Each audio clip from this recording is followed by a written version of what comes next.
नमस्कार बच्चों, मेरे YouTube चैनल पर आपका स्वागत है। आज हम कक्षा 6 की पाठ्य पुस्तक का छठा पाठ पार नज़र के पढ़ेंगे, जिसके लेखक हैं श्री जयंत विष्णु नार्लिकर।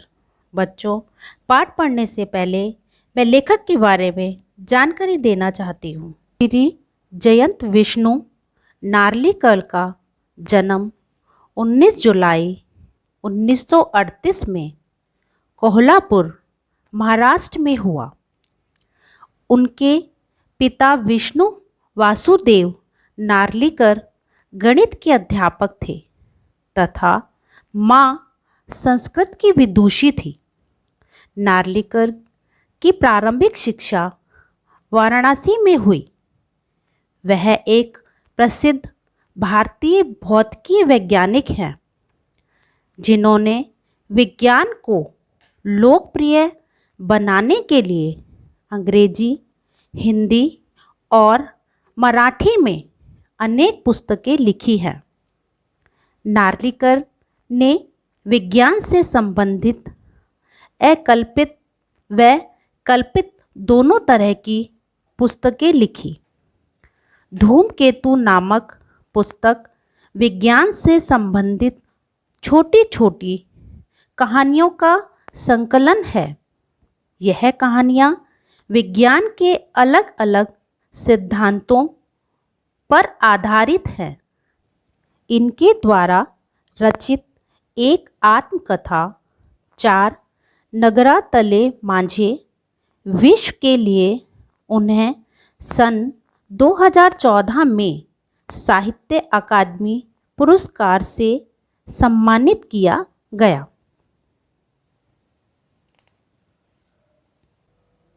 बच्चों, ये तो था लेखक का परिचय। अब हम इस पाठ का सारांश रूप पढ़ेंगे। आम आदमी को सुरंगनुमा रास्ते से बाहर जाने की मनाही थी। कुछ चुनिंदा लोग ही इस सुरंगनुमा रास्ते का इस्तेमाल कर सकते थे और छोटू के पापा इन्हीं चुनिंदा लोगों में से एक थे, जो अपने कार की मदद से इस सुरंग से होकर जा सकते थे। एक दिन छोटू के हाथ वह कार लग गया और वह पापा की नज़र बचाकर सुरंग की तरफ चला गया। उनकी पूरी कॉलोनी जमीन के अंदर बसी थी। उस सुरंगनुमा रास्ते में दीप जल रहे थे। छोटू ने खांचे में कार डाला और दरवाज़ा खुल गया। उसके कार उठाते ही दरवाज़ा बंद हो गया। छोटू सुरंग में घुस गया। सुरंग में जगह जगह निरीक्षक यंत्र लगे हुए थे। निरीक्षक यंत्र ने तुरंत छोटू की तस्वीर खींच ली और खतरे की सूचना दे दी। इन सब गतिविधियों से अनजान छोटू आगे जा रहा था कि सिपाही आ गए और उसे पकड़कर वापस घर छोड़ गए। छोटू के पापा ने उसे बताया कि वह जहाँ काम करते हैं वह स्थान जमीन से ऊपर है और वहाँ एक विशेष सूट पहनकर जाना पड़ता है। खास किस्म के जूतों तथा प्रशिक्षण के कारण ही वहाँ चल फिर सकते हैं। उन्होंने आगे बताया कि किसी समय मंगल ग्रह की सभी लोग जमीन के ऊपर रहते थे। सूरज में परिवर्तन होने के कारण वहाँ रहने वाले लोग मरने लगे। सूरज में परिवर्तन होते ही वहाँ का प्राकृतिक संतुलन बिगड़ गया और सभी पेड़ पौधे, पशु पक्षी नष्ट हो गए। उनके पूर्वजों ने इस स्थिति का सामना किया और तकनीकी ज्ञान के आधार पर जमीन के नीचे घर बना लिए। दूसरे दिन छोटू के पापा जब काम पर गए तो उन्होंने टीवी स्क्रीन पर बिंदु देखा। कंप्यूटर से पता चला कि यह मंगल ग्रह की ओर बढ़ रहा है। वह एक अंतरिक्ष यान था। उसमें से एक यांत्रिक हाथ बाहर निकला जिसकी लंबाई बढ़ती जा रही थी। कॉलोनी की प्रबंध समिति की सभा बुलाई गई। अध्यक्ष ने बताया कि 2 अंतरिक्ष यान हमारे मंगल ग्रह की ओर बढ़ते चले आ रहे हैं। कंप्यूटर के अनुसार ये अंतरिक्ष यान किसी नज़दीकी ग्रह से छोड़े गए हैं।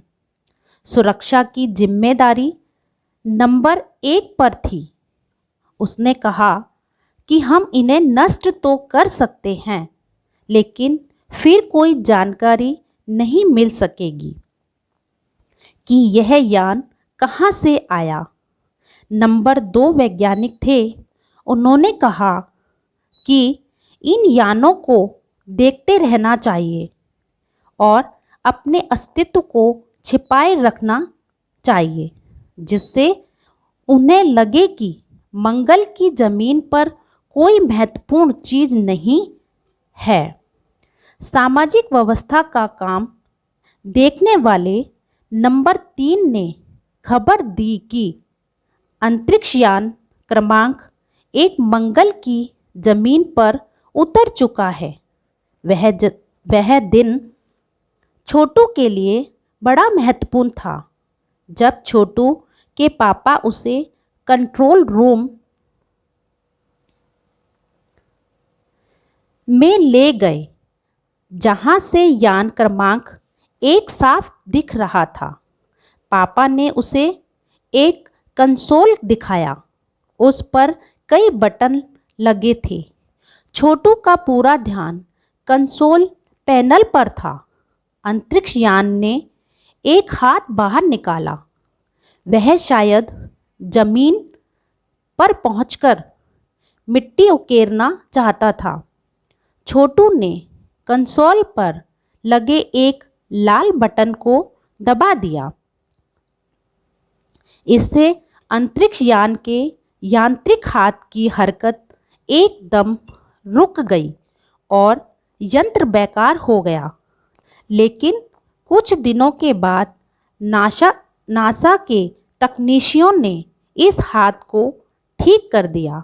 यांत्रिक हाथ ने मिट्टी के नमूने इकट्ठे करने शुरू कर दिए। पृथ्वी के वैज्ञानिक मंगल की इस मिट्टी का अध्ययन करने के लिए बड़े उत्सुक थे। उन्हें उम्मीद थी कि इस मिट्टी के अध्ययन से इस बात का पता लगाया जा सकेगा कि क्या मंगल ग्रह पर भी पृथ्वी की ही तरह जीव सृष्टि का अस्तित्व है। यह प्रश्न आज भी एक रहस्य है। बच्चों, ये तो था इस पाठ का सारांश, और अब हम अगली वीडियो में इसके शब्दार्थ व प्रश्न उत्तर करेंगे। बच्चों, अगर आपको मेरी वीडियो पसंद आई हो तो उसे लाइक व सब्सक्राइब जरूर करें।